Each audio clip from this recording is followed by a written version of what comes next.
जय भोलेनाथ। भक्तों, आइए सुनते हैं प्रदोष व्रत कथा। प्रदोष व्रत हर महीने की कृष्ण और शुक्ल पक्ष की त्रयोदशी तिथि पर रखा जाता है, जिसमें सूर्यास्त के बाद प्रदोष काल में भगवान शिव और मां पार्वती की पूजा की जाती है।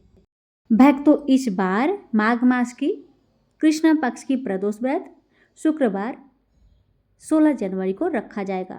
प्रदोष व्रत का शुभ मुहूर्त रहेगा 16 जनवरी को शाम 6:22 से लेकर 8:56 तक रहेगा। अब आइए सुनते हैं शुक्र प्रदोष व्रत कथा।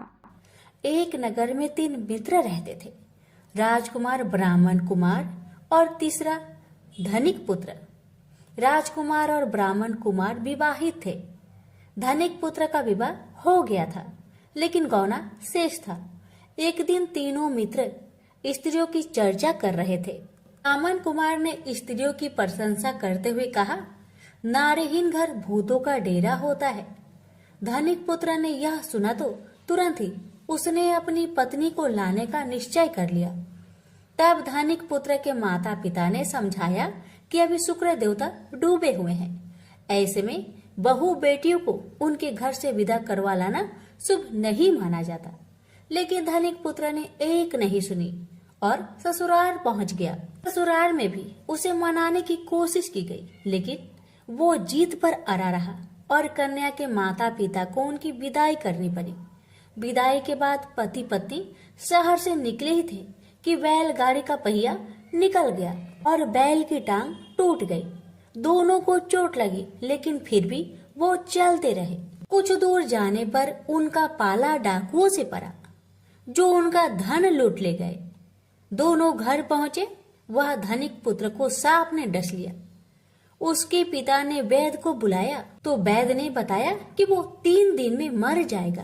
जब ब्राह्मण कुमार को यह खबर मिली तो वो धनिक पुत्र के घर पहुंचा और उसके माता पिता को शुक्र प्रदोष व्रत करने की सलाह दी और कहा कि इसे पत्नी सहित वापस ससुराल भेज दो। धनिक ने ब्राह्मण कुमार की बात मानी और ससुराल पहुंच गया, जहां उसकी हालत ठीक होती गई। यानी शुक्र प्रदोष महात्म्य से सभी घोर कष्ट दूर हो गए। इस दिन कथा सुने अथवा सुनाए तथा कथा समाप्ति के बाद हवन सामग्री मिलाकर 11 या 21 या 108 बार ओम ह्रीं क्लीं नमः शिवाय स्वाहा मंत्र से आहुति दे। उसके बाद शिव जी की आरती तथा प्रसाद वितरित करे। उसके बाद भोजन करे। कहा जाता है कि शुक्रवार को प्रदोष व्रत सौभाग्य और दाम्पत्य जीवन में सुख समृद्धि भर देता है। यही कारण है कि आज के प्रदोष व्रत का काफी खास माना जा रहा है। शुक्रवार के दिन पड़ने वाले इस प्रदोष से सुख समृद्धि मिलती है। प्रेम से बोलिए उमापति शंकर भगवान की जय। अब आइए भगवान शिव और मां पार्वती की कृपा दिलाने वाली भगवान शिव जी की दिव्य कथा।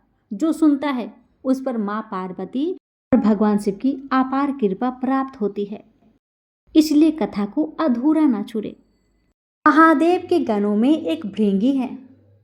एक महान शिव भक्त के रूप में भृंगी का नाम अमर है। जहाँ शिव होते हैं वहाँ गणेश, नंदी, श्रृंगी, भृंगी, वीरभद्र का वास अवश्य ही होता है।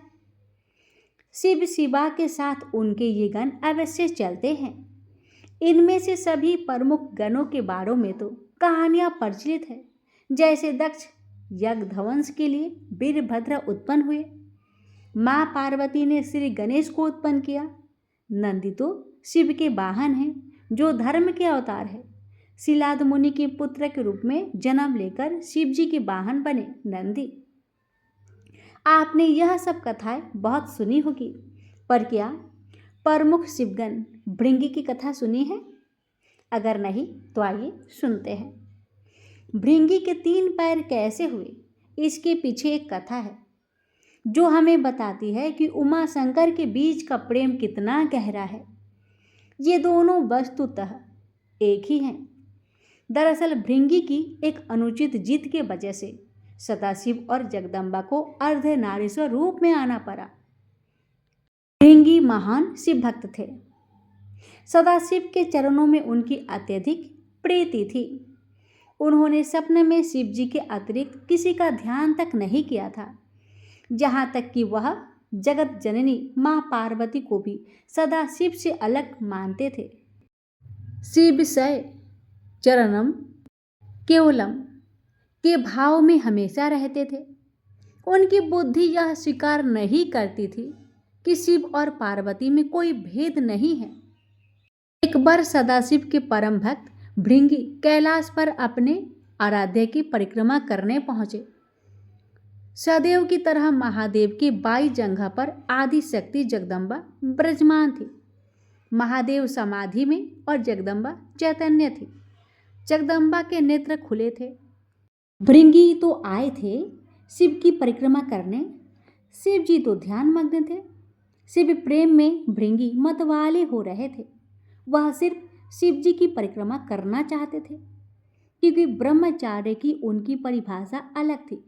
पर क्या करे, पार्वती जी तो शिव जी के वाम अंग में विराजमान है। भृंगी अपना उतावलापन रोक ही नहीं पाए। साहस इतना बढ़ गया कि उन्होंने जगदम्बा से अनुरोध कर दिया कि वह शिव जी से अलग होकर बैठे, ताकि मैं शिव जी की परिक्रमा कर सकूं। फिर जगदम्बा माँ समझ गई कि यह है तो तपस्वी, लेकिन इसे ज्ञान नहीं हुआ, अभी यह अधूरा ज्ञान का है। इसलिए उन्होंने भृंगी की बात को अनसुना किया। भृंगी तो हठ में थे, कुछ भी सुनने समझने को तैयार ही नहीं थे। फिर से पार्वती जी से कहा कि आप कुछ देर के लिए हट जाइए, मैं परिक्रमा कर लूं। माँ पार्वती ने इस पर आपत्ति जताई और कहा कि अनुचित बात बंद करो।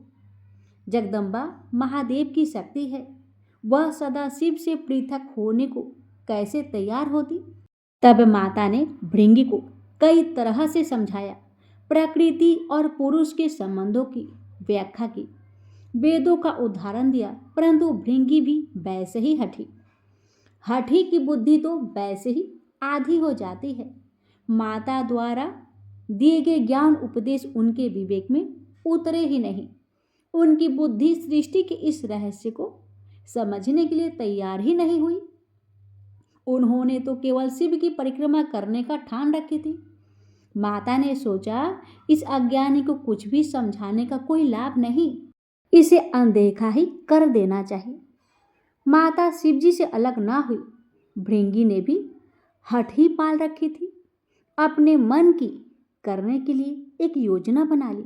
भृंगी ने सर्प का रूप धारण किया और शिव जी की परिक्रमा करने लगे। उनकी इस धृष्टता का परिणाम यह हुआ कि शिव जी की समाधि भंग हो गई। भगवान ने समझ लिया कि यह मूर्ख जगदम्बा को मेरे वाम अंग पर देखकर विचलित है, वह दोनों में भेद कर रहा है। इसे सांकेतिक रूप से समझाने के लिए शिव जी ने तत्काल अर्धनारीश्वर स्वरूप धारण कर लिया। जगदम्बा वहीं में विलीन हो गई थी। शिव जी दाहिने भाग से पुरुष रूप में और बाएं भाग से स्त्री रूप में दिखने लगे। अब तो भृंगी की योजना पर पानी फिरने लगा। हठी का हट तो भगवान से भी ऊपर जाने लगता है। भृंगी ने इतने पर भी हिम्मत नहीं हारी। उन्हें तो बस शिव जी की ही परिक्रमा करनी थी। अपनी जिद पूरी करने के लिए एक और मूर्खतापूर्ण प्रयास किया। अब भृंगी ने चूहे का रूप धारण कर लिया। चूहे के रूप में प्रभु के अर्धनारीश्वर रूप को कुतर कर एक दूसरे से अलग करने की कोशिश में जुट गए। अब यह तो अति थी। भक्त भृंगी की धृष्टता को लगातार सहन करती आ रही जगदम्बा का धैर्य टूट गया। उन्होंने भृंगी को श्राप दिया, हे भृंगी, तू सृष्टि के आदि नियमों का उल्लंघन कर रहा है। यदि तू मातृशक्ति का सम्मान करने में अपनी हठी समझता है तो अभी इसी समय तेरे शरीर से तेरे माता का अंश अलग हो जाए। यह श्राप सुनकर स्वयं महादेव भी व्याकुल हो उठे। भृंगी की बुद्धि भले ही हर गई थी, पर महादेव जानते थे कि इस श्राप का मतलब कितना गंभीर है।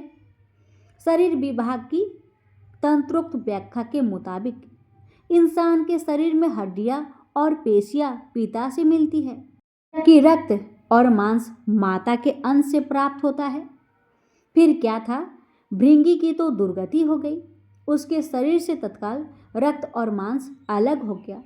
शरीर में बची रह गई तो सिर्फ हड्डियां और मांसपेशियां। मृत्यु तो हो ही नहीं सकती थी, क्योंकि वो अभिमुक्त कैलाश के क्षेत्र में थे और स्वयं सदाशिव और महामाया उनके सामने थे। उनके प्राण हरने के लिए यमदूत वहां पहुंचने का साहस ही नहीं कर सकते थे। असह पीड़ा से भृंगी बेचैन होने लगे। ये श्राप थी आदिशक्ति जगदम्बा का दिया हुआ। उन्होंने ये शराब भृंगी को भेद बुद्धि को सही रास्ता पर लाने के लिए दिया था, इसलिए महादेव भी बीच में नहीं पड़े।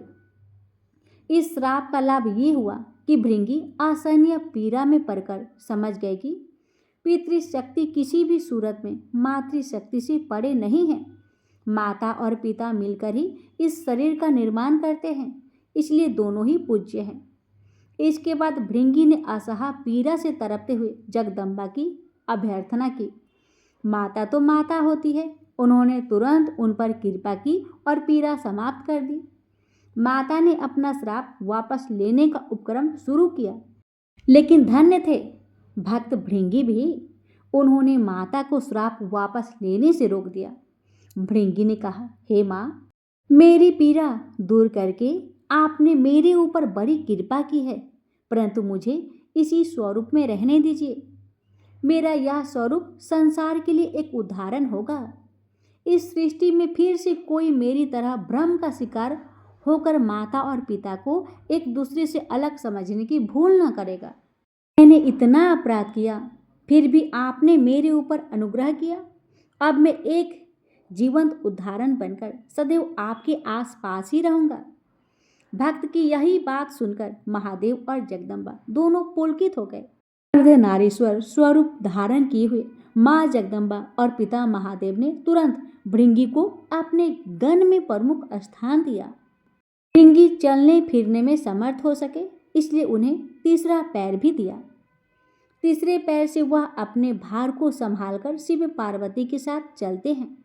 अर्धनारीश्वर भगवान ने कहा, हे भृंगी, तुम सदा हमारे साथ रहोगे। तुम्हारी उपस्थिति इस जगत को संदेश होगी कि हर जीव में जितना अंश पुरुष है उतने ही अंश है नारी।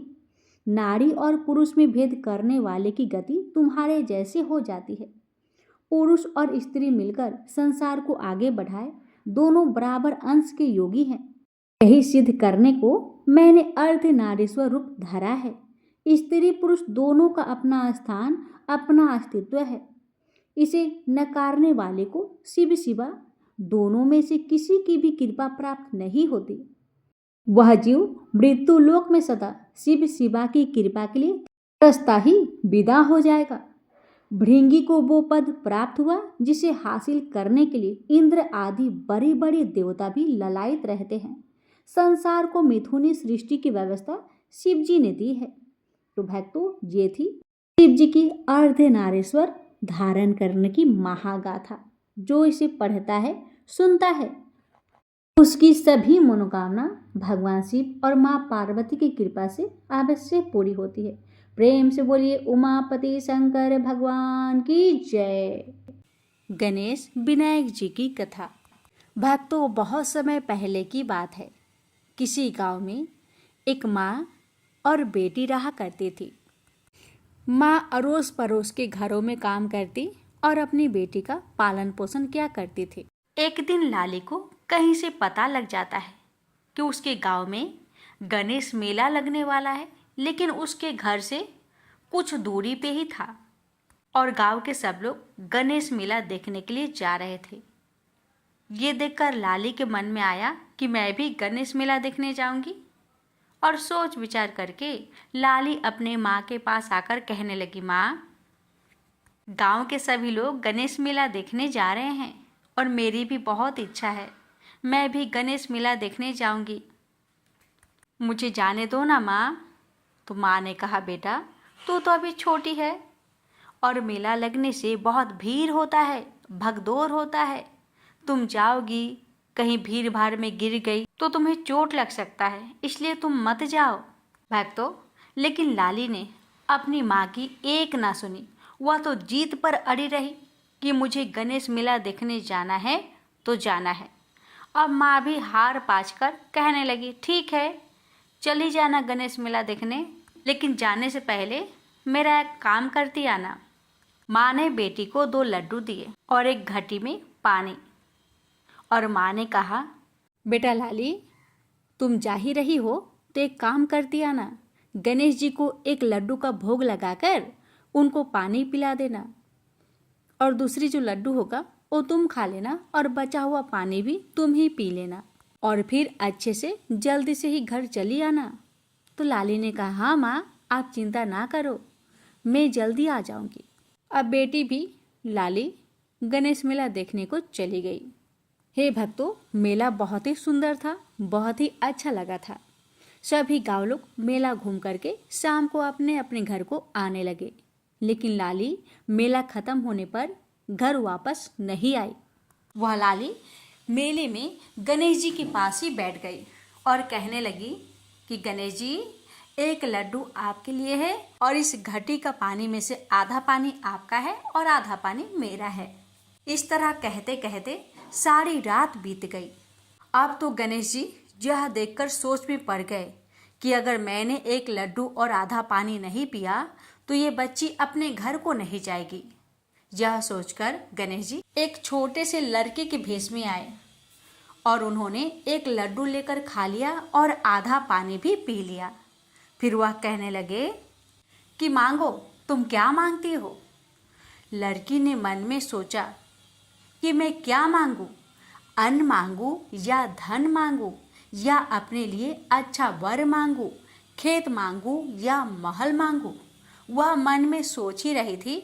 इतने में ही गणेश जी उसके मन की बात को जान गए और वह लाली से बोले, बेटी, तुम अपने घर को जाओ और तुमने जो भी अपने मन में सोचा है वह सब तुम्हें अवश्य मिलेगा। हे भक्तों, अब लड़की घर पहुंची तो माँ ने पूछा कि बेटी, इतनी देर कैसे हो गई। तो बेटी ने कहा कि आपने जैसा कहा था मैंने वैसा ही किया, और अपनी सारी कहानी लाली ने अपने माँ को सुना दी। और भक्तों, देखते ही देखते जो भी लड़की ने मन में सोचा था वह सब कुछ हो गया, उसे वह सब कुछ मिल गया। तो प्रेम से बोलिए, जय श्री गणेश। हे भगवान जी, जैसे आपने उस लाली की सुनी वैसे ही आपकी कथा कहने वाले और कथा को श्रद्धापूर्वक सुनने वाले, हुक्कार भरने वाले सभी भक्तों की हर मन की इच्छा को पूर्ण करे। जय श्री गणेश।